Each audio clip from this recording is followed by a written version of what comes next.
Nossa próxima tarefa é uma atividade típica quando você está preparando os dados para treinar o modelo de aprendizado de máquina, o modelo de machine learning, que aliás eu vou trazer exemplo para você aqui mesmo neste curso. Imagine, por exemplo, a coluna limite de crédito, ok? Eu vou usar essa coluna como exemplo. Essa coluna ela pode ter valores que estão em escalas diferentes. Então eu posso ter o valor como unidade, como dezena, como centena, como milhar e assim por diante, certo? Pois bem, diversos algoritmos de aprendizado de máquina, de machine learning, eles esperam receber os dados na mesma escala. É uma suposição de vários algoritmos, ou seja, quando alguém criou o algoritmo, usou dados na mesma escala. Toda vez que qualquer outro ser no planeta Terra quiser usar o mesmo algoritmo, tem que colocar os dados na mesma escala, porque é assim que o algoritmo foi desenvolvido. Isso é ensinado em detalhes aqui nos cursos de informações da DSA. Pois bem, mas nem sempre os dados estarão na mesma escala, não é? Porque a fonte de dados não tem nada a ver com aquilo que você vai fazer no processo de ciência de dados. Então, é necessário um trabalho tipo de engenharia de atributos para você colocar a variável, por exemplo, na mesma escala.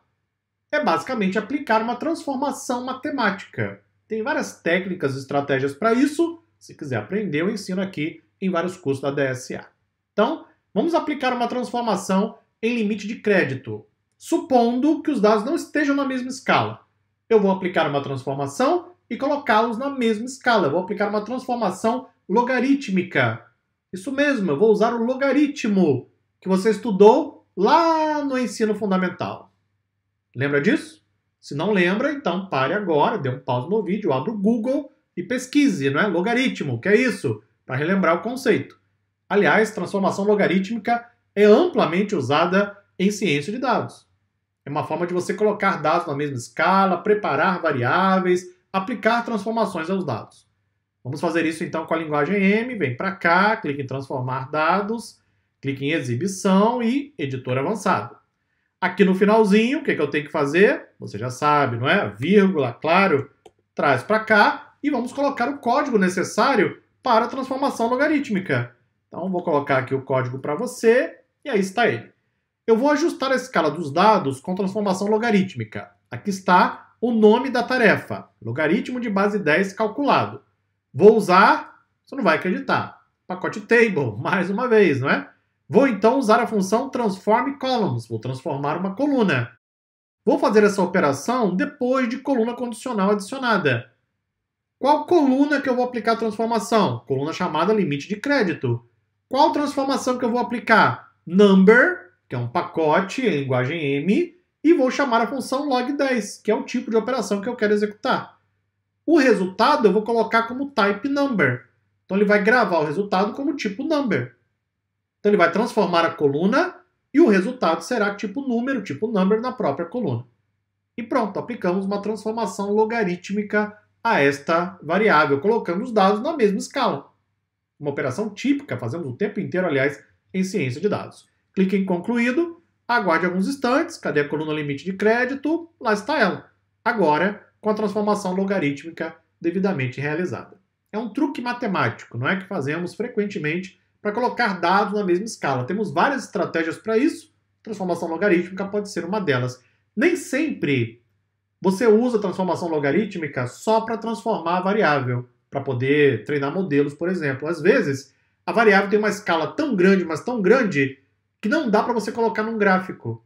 O gráfico fica inviável. Aí o que você faz? Você aplica a transformação e então cria o gráfico com a transformação logarítmica. É um truque para você conseguir usar uma escala menor e, consequentemente, conseguir mostrar os dados no gráfico. E por isso é muito importante tomar cuidado quando você analisar gráficos. Pessoas que às vezes querem manipular a informação, o que elas fazem? Elas aplicam a transformação logarítmica, o gráfico passa a ter um comportamento ligeiramente diferente e aí colocam aquilo como verdade absoluta. Na verdade, a transformação acabou gerando uma mudança no gráfico. Isso você se depara o tempo inteiro na mídia. Ou seja, aqueles que querem manipular a informação ao invés de transmitir a informação, aplicam transformações às vezes visando mudar o comportamento de um gráfico. Você tem que tomar cuidado com isso na hora que estiver construindo seu processo de análise. Vamos então para a página inicial, fechar e aplicar. Ele vai aplicar a transformação, clica aqui em exibição de dados, cadê a coluna e lá está. E pronto, lá está, transformação logarítmica aplicada com sucesso. Se tiver algum problema, se ele não conseguir, por exemplo, aplicar alguma transformação, ele simplesmente vai colocar um valor em NaN. Não consegue colocar uma operação, NaN, pronto. Também ele vai conseguir aplicar, mas se ele não transformar uma linha, porque não foi possível, porque tem caractere, por exemplo, ele simplesmente coloca como valor NaN, que é not a number. Também acontece frequentemente quando trabalhamos em ciência de dados. E aí, nós, às vezes, durante a transformação, geramos valores ausentes. Então, nós temos que checar valores ausentes no começo do processo, durante o processo e ao final do processo de preparação dos dados. Porque transformações que nós fazemos podem provocar a ocorrência de valores ausentes e, consequentemente, teremos que limpar isso antes de seguir adiante no processo de ciência de dados. Instrutor, é muita coisa, instrutor? Sim, é muita coisa mesmo. Se quiser aprender a se tornar profissional diferenciado, é isso aí. Há bastante conhecimento envolvido em todo esse processo. No próximo vídeo, nós concluímos o lab número 5. Até lá.